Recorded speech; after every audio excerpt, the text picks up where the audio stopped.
Dito sa Papa Dudut Stories, ikaw ay hindi nag-iisa.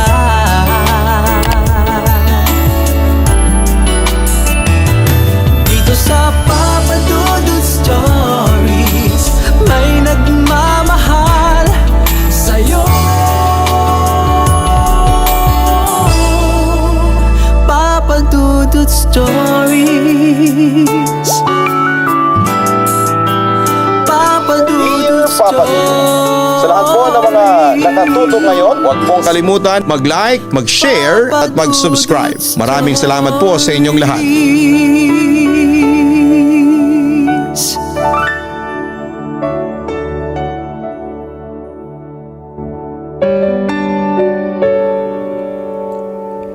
Ang pasyalan ay isang lugar kung saan ay nakapagbibigay ng saya sa isang tao. Nagsisilbi itong pahinga ng ilan, lalo na ng mga taong madalas ay subsob sa pagtatrabaho at wala ng oras para sa kanilang sarili.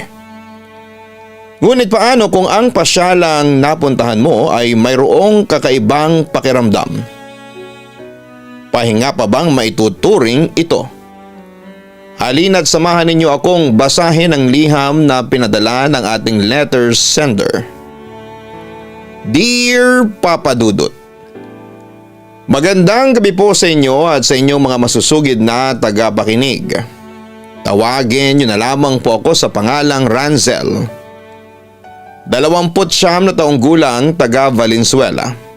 Nagtatrabaho po ako bilang officer staff sa isang kumpanya. At so far ay so good naman po ang kita ko dito. Well anyway, hindi po tungkol sa pag-ibig o kwentong may kinalaman sa aking buhay itong aking ibabahagi sa inyo. Kundi may kinalaman sa katatakutan. Yes, para sa mga listeners, you guys heard it right. Ang liham kong ito ay naglalaman ng kwentong kababalaghan. Kagaya ng marami mong letter sender na nakadama ng kababalaghan, ay naranasan ko na rin po ito, Papa Dudut. And it made me realize na sa mundong ating ginagalawan ay may mga pangyayari na talagang hindi natin lubos na nauunawaan at pinaniniwalaan. Isang halimbawa na nito ang aking naging karanasan. Ang kwentong ito ay nangyari 3 years ago, kaya't medyo sariwa pa sa aking isipan ang lahat. Kung tutuusin ay ayaw ko na sanang balikan ito dahil pilit ko na itong kinakalimutan. Pero naisip ko na the more na ibinabaon natin sa limot ang isang bagay, Papa Dudut, the more na naaalala natin ito at hindi ko alam kung bakit ganon ako, Papa Dudut. Kaya't imbis na kalimutan, I should accept the fact na naranasan ko ang kababalagang ito at minsan ding naging bahagi ng buhay ko dito sa mundong ibabaw. Maikli lamang po ito kaya't sana'y magustuhan nyo pa rin, lalo na ng inyong mga listeners. Nagsimula ang lahat ng magkayayaan kami ng kaibigan / ka-office mate kong si Ari na mamasyal. Nung una ay tumanggi pa ako. Pero naisip ko na ang tagal ko na rin palang hindi nakakapaglakwatsa kapag day off. Isa pa'y naisip ko na isang araw lang naman kaming gagala. Kaya't bandang huli ay pumayag na rin po ako. Sa isang kilalang pasyalan ang naging destinasyon namin. Papunta roon ay sumakay kami ng bus at pagkatapos ay naglakad na lamang kami papunta sa nasabing lugar.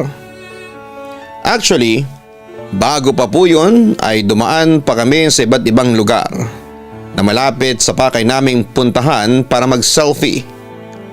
At nang may maipost kami sa Instagram, nang makaramdam ng pagod ay kumain kami sa isang fast food chain. And almost 1 hour din kaming tumambay doon dahil as usual, pagkatapos kumain, ay nagpababa ng busog ay hindi nawawala ang daldalan.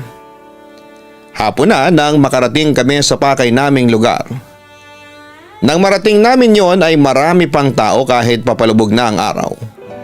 Pagkapasok sa nasabing pasyalan ay agad kaming nag-selfie sa halos bawat sulok nito. Hindi ko na po masyadong idedetalye ang pasyalan for privacy pero nagsimula ang kababalaghang naranasan ko nang dumaan kami sa isa sa mga atraksyon ng pasyalan na yon. Sa hindi malamang kadahilanan, pagpasok ko pa lamang sa loob ng atraksyon na yon, ay nagtayuan na ang balahibo ko at nakaramdam na ako ng kakaibang lamig. Nang dahil doon ay napahimas ako sa aking magkabilang braso. Nilalamig ka? Tanong sa akin ni Ari. Oo ikaw ba? Hindi. Tanong ko pabalik dito. Hindi naman.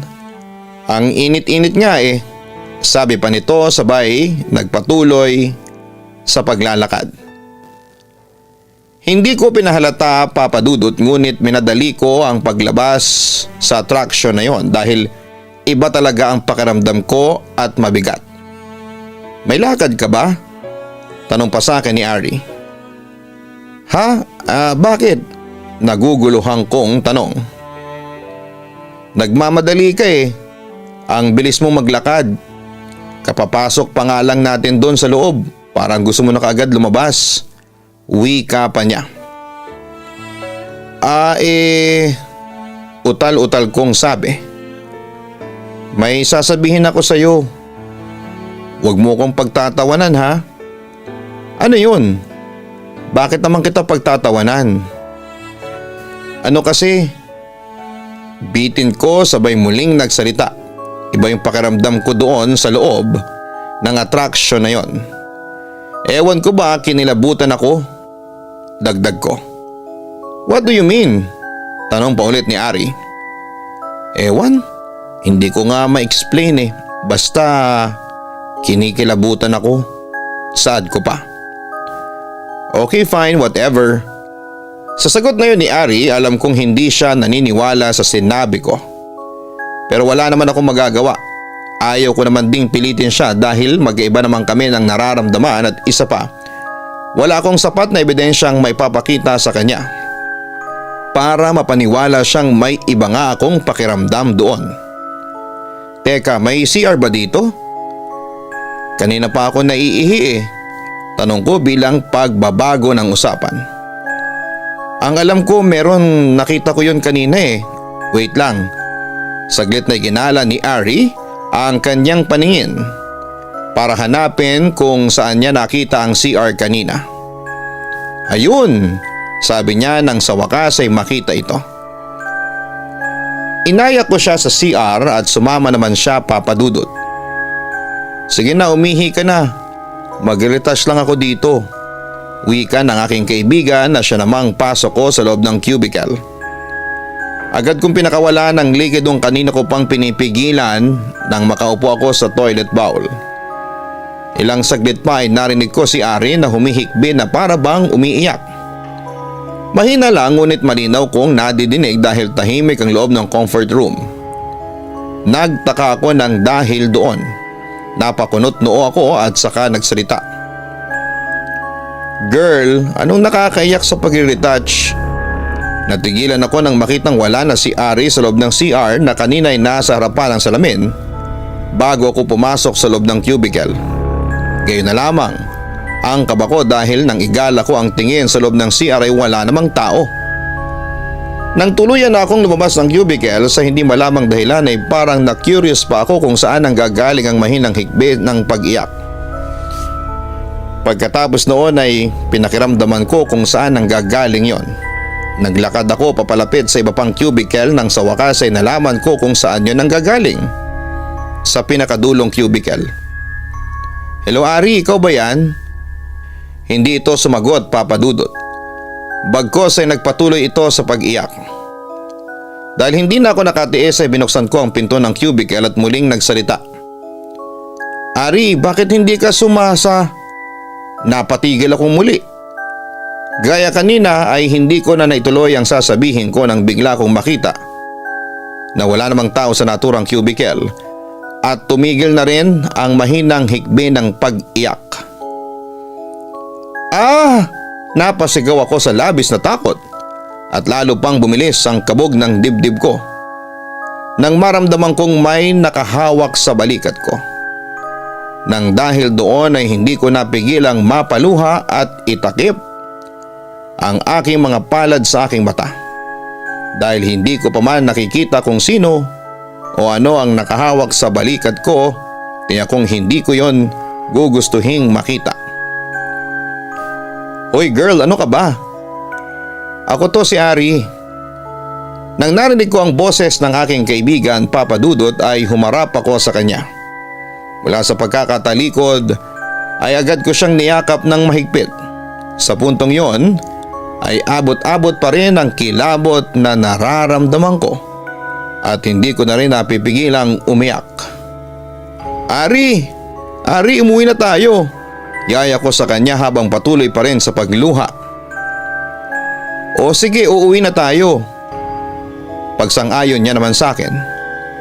Pagkatapos noon ay lumabas kami ni Ari sa comfort room at ilang saglit pa ay nakarating din kaagad ang nabook naming sasakyan pa uwi at hindi na rin kasi naging maganda ang pakiramdam ko at para bang napakabigat ng aking mga balikat. Sa sasakyan ay hindi ko pa rin mapigilang lumuha habang si Ari ay patuloy naman sa pag-comfort sa akin sa pamamagitan ng paghaplos sa likod ko ng taas baba. Ano ba kasi ang nangyari doon sa CR? Basag ni Ari sa namamayaning katahimikan. Tumingin ako sa kanya at saglit pa ang lumipas bago ko tuluyang sumagot sa katanungan niya. May narinig akong umiiyak sa CR kanina. Akala ko nga ikaw yun. Kaya nang matapos akong gumamit ng cubicle, lumabas ako kaagad pero wala akong nadatnan na kung sino. Wala ka na rin doon sa harapan ng salamin. Pagkatapos noon ay nakarinig ako ng umiiyak. Pero nang tingnan ko ang cubicle kung saan nanggagaling yung boses na umiiyak ay walang tao doon. Mahabang kwento ko kay Ari. Pagkatapos ko mag-retouch sa CR, lumabas na ako kasi mainit sa loob. Imposible din na may umiiyak doon dahil paglabas ko, wala namang tao doon sa loob bukod sa ating dalawa. Niwala nga rin ako nakitang pumasok eh. Paliwanag naman niya. Kaya nga ako natatakot, Ari. Simula nang pumasok tayo doon, sa isa sa mga attraction sa pasyalan na yon, bumigat na ang pakiramdam ko. Idagdag pa yung umiiyak na babae sa CR, lalo tuloy akong natakot. O siya, mabuti nga siguro na umuwi na tayo nang sa ganun ay makapagpahinga na rin tayo. Medyo madilim na kaya tama lang na umalis na rin tayo doon. Papadudot ng gabing umuwi kami galing pasyalan. Napansin ni Mama na medyo matamlay ako.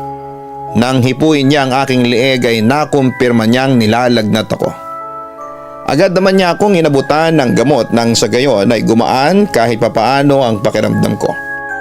Niyaya niya rin akong kumain ngunit sabi ko ay bukas na lang ako kakain.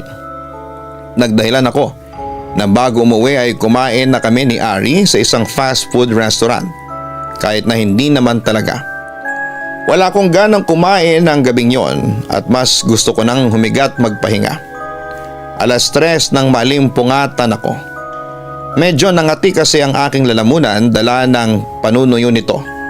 Kaya kahit na medyo mabigat pa rin ang aking pakiramdam ay sinikap kong tumayo para kumuha ng tubig sa kusina. Ngunit bababa pa lamang ako ng hagdanan ay gayon na lamang ang gulat nang may nakita kong isang babaeng nakaupo doon. Nakatungo siya at dinig na dinig ko ang kanyang pag-iyak. Iyak na pamilyar. O Papa Dudut, alam kong hindi ako nagkakamali. Sa kanya yung boses na narinig ko noong nasa CR ako sa pasyalan na pinuntahan namin ni Ari. Hindi ko masyadong maaninag ang kabuuan niya dahil bukod sa nakatalikod siya sa akin ay madilim na rin ang paligid dahil isang lampshade na may malamlam na liwanag lang ang nakabukas sa ibabang parte ng aming bahay. Dala ng takot at panginginig ng tuhod ay hindi ko kaagad nagawang makagalaw. Gayunman ay sinikap kong bumalik ng kwarto ng tahimik sa kabila ng kabang nararamdaman. Kahit nangangatal sa lamig dahil sa sama ng pakiramdam. At nakatapat na ang electric fan sa akin ay panay ang pagtagaktak ng pawis sa aking noo. Nagtalukbong din ako ng kumot para lamang masiguradong wala akong makikitang kung ano sa paligid. At ipinikit ko rin ng mariin ang aking mga mata. Pagkatapos noon ay hindi ko na namalayang nakatulog akong muli. Nagising na lamang ako nang maramdaman ko ang sikat ng araw sa aking balat. Doon ko napagtantong umaga na pala. Magaan na rin ang aking pakiramdam at kaya ko nang pumasok. Naisip kong mabuti na lang ay nainuman ko ng gamot kagabi ang sama ng pakiramdam ko. Ayos ka na anak? Tanong ni nanay sa akin habang naghahain ng almusal sa mesa. Opo nay, magaan na po ang pakiramdam ko, sagot ko. Sigurado kang kaya mo nang pumasok? Pwede ka naman sigurong umabsent muna. Hindi ba may sick leave naman kayo? Wika pa ni nanay. Hindi nay. Okay lang po ako. Kaya ko nang pumasok. Nang sabihin ko yon papadudot sa hindi malamang dahilan ay bigla akong tinaasan ng balahibo at tila may dumaan na kung anong figura sa gilid ng aking mata kaya't napalingon ako. Anak, okay ka lang ba? Tanong ni nanay. Gayon na lamang ang gulat ko nang hawakan ni nanay ang aking palad. Napasigaw ko sa gulat ng dahil doon. Bakit anak? Nagtatakang tanong pa ni nanay. Wala po nay. Nagulat lang po ako sa paghawak ninyo sa akin. Ay na nga bang sinasabi ko eh. Masyado ka nang magugulatin. Iwasan mo yung pagkakape at hindi maganda yan ha. Tingnan mo nagiging nervyosa ka na. Pangaral pa niya. Nanay naman eh. Yun nga lang ang bisyo ko. Ipapatigil mo pa. Sad ko. Hay nako. Itigil mo na yan. Tingnan mo nga oh. Inahawakan lang kita. Nagugulat ka na. Sabi niya sabay tawa. Natapos ang pag-almusal ko ng araw na yon ng masaya dahil nakipagbiruan sa akin si nanay habang kumakain. Madalas talaga ay ganoon ang bonding namin. Alis na po ako nay. Paalam ko rito. O sige anak, mag-iingat ka. Dinig kong sabi niya bago ako tuluyang makalabas ng bahay. Agad akong sumakay ng tricycle papunta sa sakayan ng jeep. Ngunit bago ako bumaba ay isang refleksyon ang nakita ko sa side mirror ng tricycle. Sa likod ng driver, kitang-kita ko ang nakaupong babae. Suot niya ay isang damit na parang sunog dahil lumang-luma at nangingitim na yon. Hindi pa nakontento ang babaeng yun, tumingin pa siya sa refleksyon ng salamin, diretso sa akin kaya lalo kong nakita ang kabuuan ng kanyang mukha. Bitak-bitak ang balat niya na parang banat na mukhang nasunog. Maitim siya at magulo ang buhok. Balungkot ng mukha niya at hindi ko alam kung bakit. Pagkatapos niya akong tignan ay umiyak siya. Mahihinang higbi ang kanyang pinakawalan ngunit katakatakang hindi siya naririnig ng driver. Naisip ko na hindi nga ako nagkakamali. Siya ang may-ari ng tinig na minsan ko na ring narinig doon sa pasyalan. Nakakatakot, nakakakilabot. Yun ang unang beses na nakita ko siyang malinaw at nasundan pa yon ng maraming beses. Miss, nandito na tayo miss. Bumalik lamang ako sa huwisyo nang marinig ko ang boses ng tricycle driver. Nakatingin siya sa refleksyon ko sa side mirror. Agad naman akong napapikit ng mata at nang minulat ko ito ay wala na ang refleksyon, papadudot ng nakakatakot na babae. Ganon pa man, ang kaba ng dibdib ko ay hindi nawala. Nang magbayad ako sa driver ay agad na akong umalis at hindi na nag-abala pang kuhanin ang sukli. Dahil ang gusto ko na lamang ay magmadali at makalayo kaagad doon. Gusto kong umiyak dahil sa kaba at takot pero naisip ko papadudot. Ano ang magagawa ng mga yon? Mawawala ba ang babaeng nagpapakita sa akin kung iiyak ako? Hanggang sa makarating ng opisina ay tulala ako, Papa Dudut. Napansin niyo ni Ari kaya't agad niya akong tinanong kung okay lang ba ako. At nang sumapit ang break time ay sinulit ko na ang pagkakataon na may kwento sa kanya ang nakita ko, Papa Dudut. Sigurado ka ba dyan sa sinasabi mo, Ransel? Tanong niya sa akin. Oo nga, mukha ba akong nagsisinungaling? Tingin mo iiyak ba ako sa iyo ngayon kung ilusyon ko lang ang lahat ng ito? Totoo ang nakita ko. Sigurado ako, Ari. Sigurado ako, giit ko. Kung totoo yung sinasabi mo, hindi kaya may sumunod sa iyong kaluluwa galing dun sa pasyalan? Hindi ko alam, Papa Dudut, ngunit nang sabihin sa akin yon ni Ari ay mas lalo akong kinilabutan. Naisip ko na baka nga nahata ko ang kaluluwa na yon mula sa pasyalang pinuntahan namin. Pero papaano? Paano yon makakahatak? Ano ang meron sa akin? Yan ang mga tanong na namamayani sa isipan ko ng mga sandaling yon. Matapos ang break time ay naunang pumunta si Ari sa opisina dahil marami pa siyang gagawin, samantalang ako naman ay nagpunta sa CR para maghilamos. Dahil halata na namumugto na ang mga mata ko dahil sa pag-iyak kanina. Sigurado ako na kapag pumasok ako ng opisina na namumugto ang mga mata ay uusisain na lamang ako ng iba naming kasamahan at wala akong balak na magkwento sa kanila.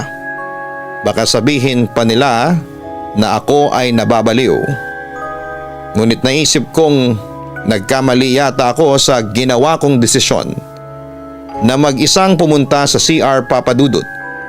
Nang matapos akong maghilamos ay agad akong tumingin sa salamin para sana punasan ang mukha ko, ngunit ganoon na lamang ang takot ko nang sa likod ko ay naroon na ang babaeng yon. Malungkot pa rin ang kanyang mukha, ngunit hindi maalis ang katotohanan na nakakatakot ang anyo niya. Muli siyang umiyak kasabay noon ang panginginig ng aking tuhod.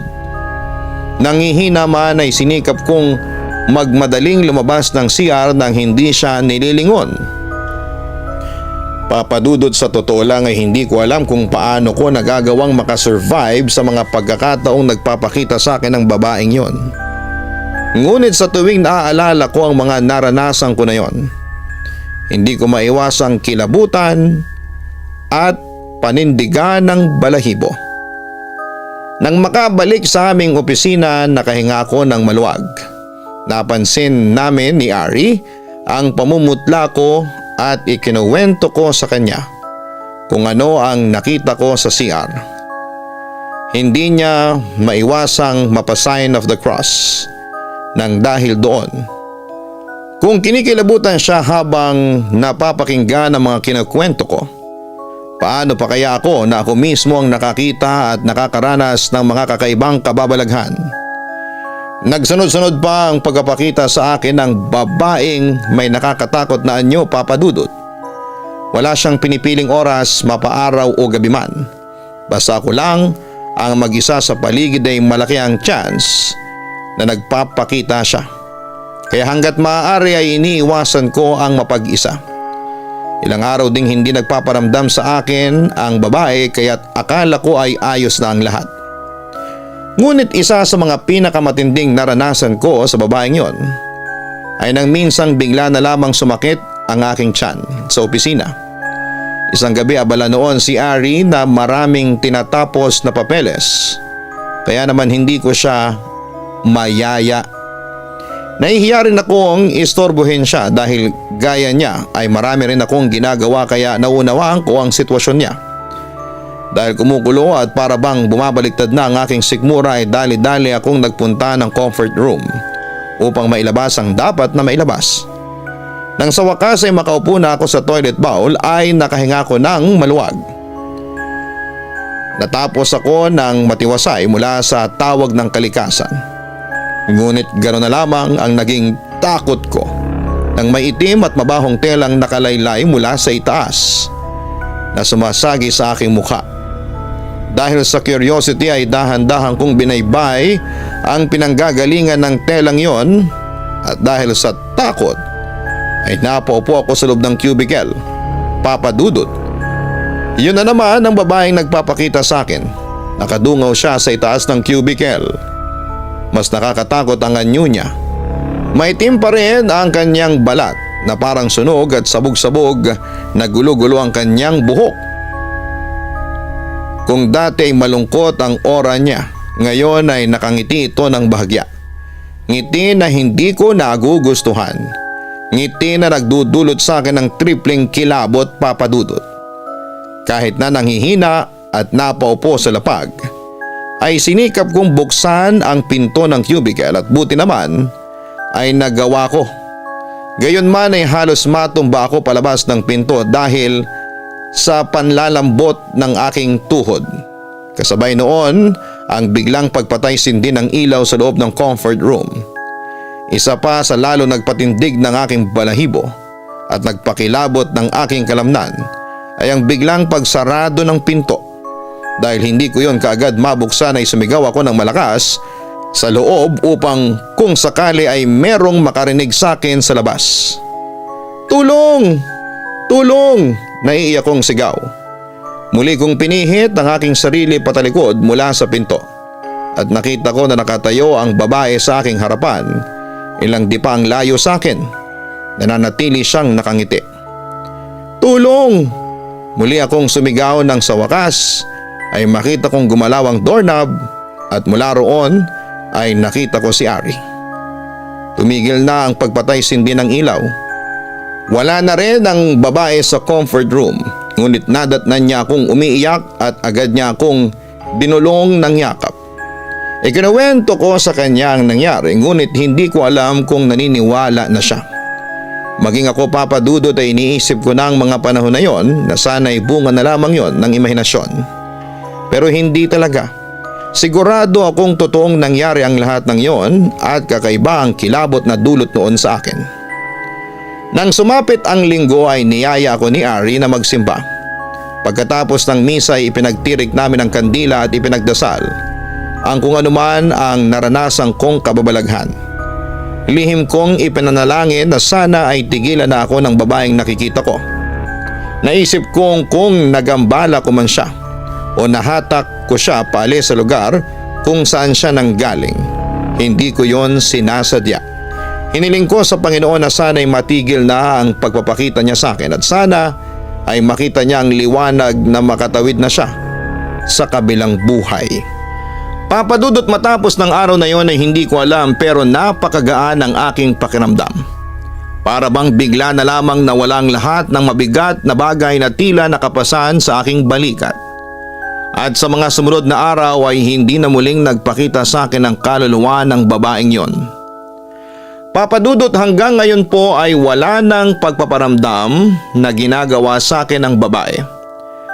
Sinabi ko nga noon na kung hindi pa rin madadaan sa dasal at taimtim na panalangin ang pagpapaalis niya, ay hindi ako magdadalawang isip na lumapit sa mga taong may kaalaman sa paranormal na bagay, kagaya na lamang ng medium. Pero luckily ay nawala na siya at sana'y tuluyan na siyang hindi magpakita sa akin. Maayos at gaya ng sabi ko, magana pong muli ang aking pakiramdam. May pagkakataon na natatakot pa rin po ako mag-isa, ngunit kapag no choice ay dumarating sa punto na kailangan ko talagang mag-isa, ay hindi na po ito nagpaparamdam o nagpapakita sa akin ang nakakatakot na babaeng yon. Sa tuwing babalikan ko rin na mga nangyari sa akin ay napapaisip ako. Marami kasing pagkakataon na madalas ay sa CR siya sa akin nagpapakita. Naisip ko, hindi kaya mula sa atraksyon ng pinuntahan naming pasyalan ay nahatak ko siya doon palabas at dahil CR ang una kong pinuntahang lugar. Bago kami lumabas doon sa pasyalan ay sa ganoong lugar na lang siya sa akin nagpakita. Hindi ko alam, ang bagay na yan ay teorya ko na lamang, Papa Dudut. Hanggang dito na lamang po ang aking liham. Kung napili po ninyo itong basahin ay maraming salamat at sana po ay huwag kayong magsawa sa pagbabasa ng mga liham na ipinapadala sa inyo ng inyong mga tagapakinig at tagahanga. Pasensya na rin po kung hindi masyadong maayos at magulo ang paraan ng aking pagkukwento.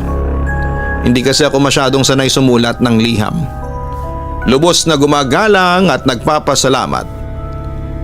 Ransel. Maraming salamat, Ransel. Tunay nga na nakakatakot ang iyong naging karanasan. Ngunit isa rin po itong patunay na malaki talaga ang naidudulot ng panalangin upang layuan tayo ng mga bagay na may kakabit na kababalaghan. Dalangin ko din na sana'y magtuloy-tuloy na makita niya ang liwanag upang makatawid na siya sa kabilang buhay. Ito po ang inyong si Papa Dudut. Muli, magandang araw sa inyong lahat. Huwag kalimutan na mag-like, mag-share at mag-subscribe. Hanapin po ang Kaistorya YouTube channel. Ito po yung aming channel na nagpo-post po ng puro horror stories. So ito pong Papa Dudut YouTube channel, minsan ay horror, minsan po ay drama. Pero sa Kaistorya YouTube channel po ay exclusive horror lamang po yan. At narrated po yan by Jason Steele. At ganoon din po, sana po ay suportahan po ninyo ang vlogs ng aking mga kambal, ang Gianna Vlogs. Maraming salamat po sa inyong lahat.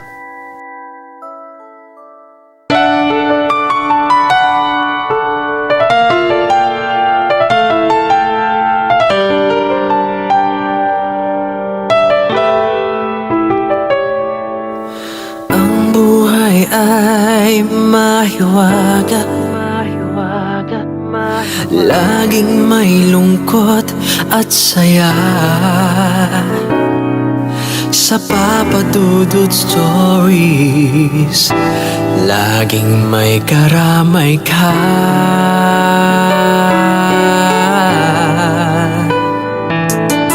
Mga problemang kaibigan, dito ay pakikinggan ka. Sa Papa Dudut Stories, kami ay iyong kasama. Dito sa Papa Dudut Stories, ikaw ay hindi nag-iisa.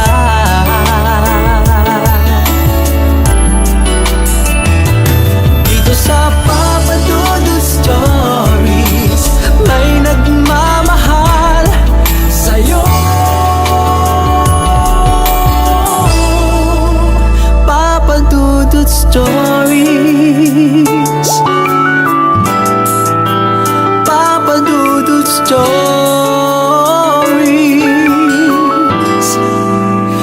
Papa Dudut Stories.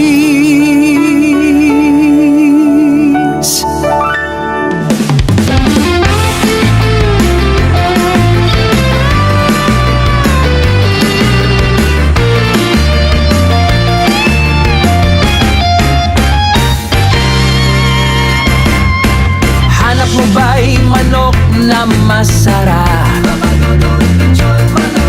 Lechon manok na lagi niyong babalik-balikan. Let's go na magpatumpik-tumpik pa. Siguradong enjoy lahat sa pagkainan. Papa Dudut, lechon manok, iba ang lasa, iba ang sarap.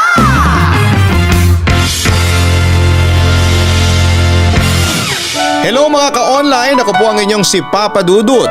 Huwag kalimutan na mag-like, mag-share at mag-subscribe.